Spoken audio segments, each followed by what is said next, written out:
Good morning class. In our earlier video we discussed about the process of water cycle. Now we are going to discuss various movements of ocean currents.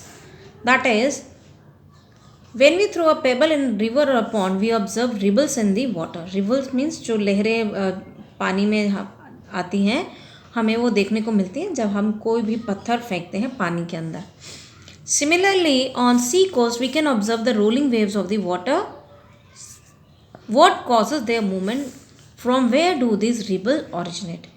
जब भी हम कोई पत्थर फेंकते हैं या आप सी कोस्ट पे देखते हैं कि जो समुद्र की लहरें हैं वो आती हैं, तो ये सब कहाँ से आती हैं? Now this is what we are going to study, and these movements, ocean waters, are basically of three kinds, that is waves, ocean currents and tides. Waves. The waves are the movement in a water body where water particles move up and down. It is important to note that water actually does not travel with the wave. It is like a ball thrown in the water. The ball keeps on moving up and down along the wave. This rhythmic movement of water particles produces a pattern which we can see as waves. जैसे हम पानी में जब आप कोई ball फेंकते हैं तो वो बॉल पानी के साथ साथ ऊपर नीचे जाती है, तो ये जो मूवमेंट होता है वाटर के पार्टिकल्स का जो एक पैटर्न क्रिएट करता है इसको हम कहते हैं वेव्स, लहरें. The height of waves depends on the speed of wind and duration of wind blowing from a particular direction. Together, it determines the size of a wave. कितनी ऊंचाई तक ये लहरें जाएंगी ये डिपेंड करता है कि हवा की जो स्पीड है वो कितनी ज़्यादा है. जितनी ज़्यादा स्पीड होगी उतने ही ज़्यादा जो है आपकी लहरें तेज़ी से बढ़ेंगी. और जो ये ड्यूरेशन है, कितने टाइम तक ये विंड्स ब्लो कर रही हैं, कितने ज़्यादा टाइम तक ब्लो कर रही है या कितने कम टाइम तक विंड्स हवा आपको दिख रही है, उसमें डिपेंड करता है कि वो कौन सी डायरेक्शन में जा रही है. इन्हीं सब से आपको जो वेव का साइज़ है, लहरों का साइज़ है, वो पता चलता है. अगर स्पीड ज़्यादा है विंड की और ज़्यादा टाइम तक चल रहे हैं तो लहरें ज़्यादा ऊंची होंगी और ज़्यादा टाइम तक हमें देखने को मिलेंगी. Then is ocean currents. The ocean currents is the continuous movements of the mass of water in a particular direction.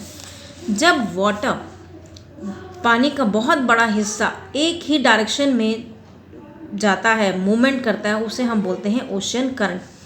Ocean currents are broadly of two type, that is cold currents and warm currents. ये दो type के होते हैं, cold currents और warm currents. These are formed due to heating and cooling of the ocean water. We know that cold water is denser than the warm water. जो आपके currents, ocean currents जो form होते हैं ये आपके form होते हैं पानी के गर्म होने से और उसके ठंडे होने से. और जो हमेशा जो ठंडा पानी होता है वो डेंसर होता है, उसकी डेंसिटी ज़्यादा होती है बजाय के गर्म पानी के. Due to the higher density of cold water it sinks down below the warm water. और ज़्यादा डेंसर होने की वजह से ठंडा पानी जो होता है वो नीचे की तरफ चला जाता है और गर्म पानी ऊपर की तरफ आ जाता है. जैसे कभी आपने पानी गर्म करने के लिए देखा हो या हीट रॉड लगाई हो तो आप देखते हैं कि ऊपर का पानी जो है वो गर्म रह जाता है और नीचे का पानी ठंडा रह जाता है. फिर आप उसको मग से मिक्स करते हैं. Thus, the cold water of the polar region moves slowly towards the equator along the bottom of the ocean. इसी तरह से जो ये पोलर रीजन्स होते हैं, जो अंटार्कटिक आपका सर्कल है और आर्कटिक सर्कल है, पोलर रीजन्स जहाँ पर बर्फ़ जमी रहती है, जो ठंडे रहते हैं, वहाँ पर जो पानी है वो मूव करता है इक्वेटर्स की तरफ जहाँ पर जो आपका टेम्परेचर है वो ज़्यादा रहता है. क्योंकि इक्वेटर पे गर्मी होती है तो ठंडा एरिया का जो पानी है ओशन से वो गर्म इक्वेटर्स की तरफ चला जाता है. और ये वार्म वाटर जो है इक्वेटर में उनके सरफेस में मूव करने के बजाय बाद में फिर वो पोल्स की तरफ चला जाता है. ये मूवमेंट आपका जो वाटर का है, कोल्ड वाटर का और हॉट वाटर का, ये इंटरचेंज होता रहता है जिसकी वजह से जो ओशन है उनमें करंट्स बनते हैं. See in this map you can easily observe that these are the your Antarctic area. यहाँ पे आपका सारा क्या है, कोल्ड वाटर है. यहाँ पे आइस स्नो कवर्ड एरिया है और यहाँ पे जो ठंडा है पानी वो रहता है. ये ठंडा पानी मूव करता है इक्वेटर की तरफ, और इक्वेटर में जो पानी गर्म होता है वो मूव करता है आपके पोल्स की तरफ, नॉर्थ पोल और साउथ की तरफ, और ये कंटिन्यूस जो मूवमेंट है ये चलता रहता है।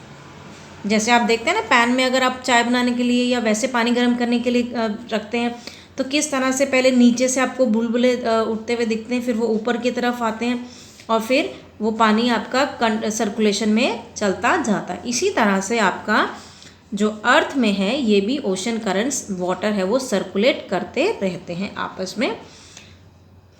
कोल्ड वाटर है इक्वेटर्स की तरफ जाता है, इक्वेटर्स का हॉट वाटर जो है वो पोल्स की तरफ मूवमेंट करता है। The ocean currents play an important role in influencing the climate of the coastal regions of the continents. जो हमारे कॉन्टिनेंट्स हैं, 7 कॉन्टिनेंट्स हैं, इसमें जो ओशन करंट है ये एक इम्पॉर्टेंट रोल प्ले करता है, बहुत ही ज़्यादा इम्पॉर्टेंट होता है वहाँ के जो कोस्टल एरियाज़ हैं उनको, उनका टेम्परेचर या क्लाइमेट को बदलने में। If a warm current passes along the coast, it raises temperature and makes the place warmer than the surrounding areas. C.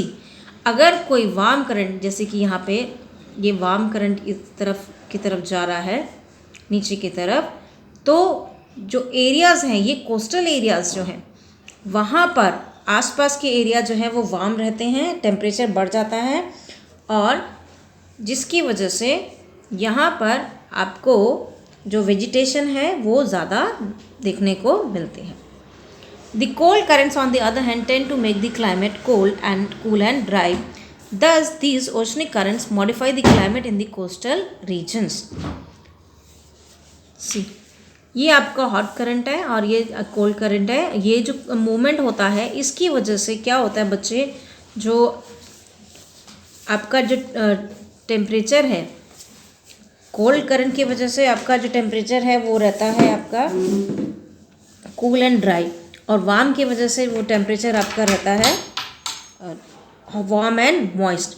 तो ऐसे एरियाज़ में जो कि जहाँ पे वार्म और हॉट करंट्स, जो ओशनिक करंट्स आपके मिलते हुए दिखते हैं, आपस में इंटरेक्ट करते हैं, उन एरियाज़ में जो फ़िश की ब्रीडिंग है, फ़िश की रिप्रोडक्शन है वो बहुत ज़्यादा पाई जाती है, because these areas are very useful in the production of sea, that is the food for the marine life. जो मरीन लाइफ आपके पानी में पाए जाने में जानवर हैं, जो फिशेस हैं और बाकी सब क्रैब, लॉबस्टर्स हैं, उन सब का जो खाना है वो इन यहाँ पे बहुत अच्छे से डेवलप होता है, ग्रो होता है। इसकी वजह से ये आपके ये जो एरियाज़ हैं ये फिशिंग ग्राउंड पाए जाते हैं।